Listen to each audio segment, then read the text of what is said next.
Hi everyone, my name is Mandy and I'm 16 years old. One day, I almost lost my best friend, and it all began after Alex was transferred into our class. Casey and I usually liked completely different guys, but this time, I saw my friend's eyes light up. Yeah, I guess we'd both fallen in love with the same new guy. And of course, we couldn't miss the first party at his house. But when everyone gathered at the pool, my mood was completely ruined. After all, I knew that this was never a war I could win. And I was right. As soon as Casey changed into a swimsuit, all the boys' heads turned to her. Alex couldn't say a single word, and he just gaped at her figure too. Of course, my friend was gorgeous, and any girl would look plain next to her, especially me. But I wasn't gonna give up, and I decided I would fight for Alex's attention. If only I had known what it would lead to, I would have huddled in the far corner and sat there, quiet as a mouse. But then, I remembered that I had something to surprise the boys with. I knew how to jump into the water and make it look beautiful. I came up to the pool, pulled in my stomach, and with all of my might I shouted, "Hey, look what I can do!" And I suddenly started running towards the pool edge when I suddenly slipped on the wet tiles, and even though I tried to slow down, I ended up waving my arms around, looking like an idiot, and either way, it was too late. There was a loud splash, and the water splattered all over the guys around. God, it was humiliating. I fell into the water like a sack of potatoes. But that wasn't the worst part. I came out of the pool looking like a disheveled panda. My mascara had run, and there were dark circles under my eyes. My hair looked like it was a pile of straw. Yeah, it wasn't a great look. No wonder everyone doubled over laughing, especially Alex and Casey. As you may have guessed, though, I didn't want to stay at the party any longer after that. I ran out of Alex's house as soon as I could, and I went home. I thought he would always see me as the clumsy girl from then on, especially when Casey was so perfect. But the next morning, my crush met me at the school door. "Mandy, don't worry about yesterday. It was really funny." Yeah? Yeah, that was my plan all along. Just imagine, he was speaking to me first. And that's why I couldn't focus on any of the lessons that day. By the end of classes, my dreams had carried me so far that I already considered us a couple. And, of course, I expected Alex to take the next step. But all of a sudden, I saw him walking next to Casey. "Alex and I are heading one way. See you tomorrow, Mandy." I ran up, grabbed Alex's hand, and I started dragging him away, all while my friend looked very surprised. But I only did that in my head. In reality, I stood on the porch and I waved them on with a silly smile. I was so naive. Alex had probably just felt awkward about the previous night, and he wanted to support me as the one who had thrown the party. And I'd already imagined all sorts of things. How could I ever compare myself to Casey? The choice between the two of us was pretty obvious. But the next day, I had a chance to one-up my friend. The school was staging a Shakespeare performance and announced casting for the role of Juliet. I would have never dared to take part in it, but Alex was gonna play Romeo. I didn't even hesitate. I just memorized a few lines during class, and I came to my first ever audition. But my confidence quickly evaporated when I saw Casey among the other applicants. "Oh, Mandy! You're here too? I've been dreaming of playing on stage for a long time, and so now I finally decided to try it." "I hope you fail," I thought. But out loud, I said, "Good luck, Casey. I'm sure you'll do great." She was brilliant, and that became glaringly obvious when she went on stage. She was gentle, airy, and she had a beautiful, musical voice. She was graceful in every movement, and I could never be like her. Wait, no. Why couldn't I? I glared at Casey the whole time, trying to memorize and notice every gesture, every emotion she displayed. And when it was my turn, I repeated everything my friend had done an hour before.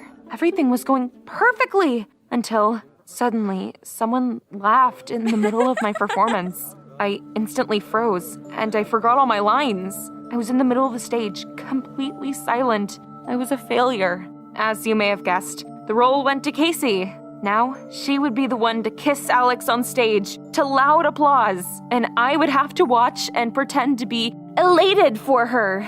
No, I was not ready for that. And so that's why I ran away from the casting even faster than I had from Alex's house. But my bad luck followed me everywhere I went. At home, I suddenly remembered that I had to prepare an important essay for the next morning. I'd been so caught up in the fight for Alex that I hadn't even started. I spent the entire evening trying to focus and study, but I couldn't think about anything except that I was failing. If only I was as beautiful as Casey was. Huh? Well, who could that be? It was my friend, standing on the threshold. Hey, you want to go to a cafe and celebrate my new role? Casey, now's not a good time. I completely forgot about my essay, so I still have to write that. And oh, say no more. I got that. Casey walked right into my room and sat down at my desk. We started looking up information on the internet together. And when I next opened my eyes, it was morning already, and my friend was handing me a finished essay. I hadn't expected that from Casey. She had spent the entire night writing it and hadn't even woken me up after I dozed off. Thank you, Casey. You're a lifesaver. It's nothing. We're best friends after all. And at that moment, I felt so grateful to Casey, I forgot about our competition. But as soon as we walked into the classroom, I felt horribly jealous again. Alex sat down next to my friend and started enthusiastically whispering something in her ear. Casey was giggling so disgustingly that I forgot about all of the good things that she had just done for me. And that's when I decided to do perhaps the most despicable thing I'd ever done in my life. When Casey walked out of the classroom during the break, I crept up to her bag, looked around, making sure that no one was looking at me, and I pulled out her essay.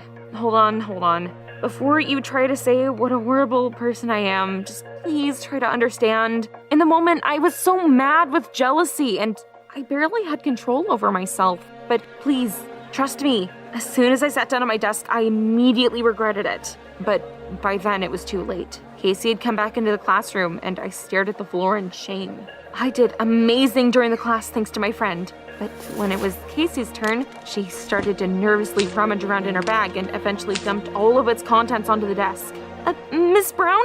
I swear to you I had everything ready. I must have just forgotten my essay at home. Come up with a better excuse next time, Casey. You'll retake it in a week. But no, I really... This conversation is over. Casey burst into tears and ran out of the classroom. I wanted to run after her, but it was like I was glued to my chair. This was all because of me. That's how I'd repaid my friend for her help. After all, if it hadn't been for her, I would have been the one to fail, and I probably would have gotten grounded by my parents. And now, Casey, my best friend, she was gonna get punished instead of me. I kept calling her after class, but she didn't pick up. She didn't show up the next day either, and I spent the whole day looking at her empty desk and sadly hating myself. Casey's parents must have been furious with her yesterday, and she didn't want to show up at school with her face swollen from crying. I came up to Alex during a break. I thought maybe he would know since he and Casey were really close. Hey, Alex, do you know where... But all of a sudden, without even listening to what I had to say, he turned around and ran. What? Where were his manners? Did I really betray my only friend for some guy like him? I had to find out the truth no matter what, so I ran to Casey's house right after school. However, her mom opened the door instead.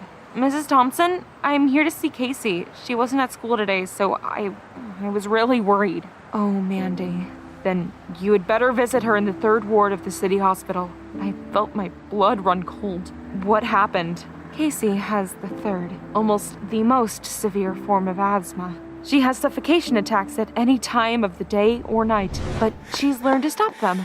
She runs away to a secluded place, takes a few medications, and in a few minutes, she looks like a completely healthy girl again. But yesterday, because of so much stress, she suddenly got worse. The drugs stopped helping. We called an ambulance, and they took Casey to the hospital.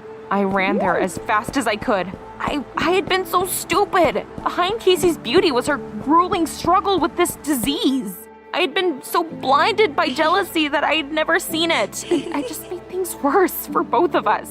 I froze in the ward entrance. I was so afraid to look my friend in the eye, but leaving would mean betraying her again. I opened the door and I saw a pale, haggard face with dark circles under her eyes. I barely recognized my beautiful friend, who was usually brimming with health and countless admirers.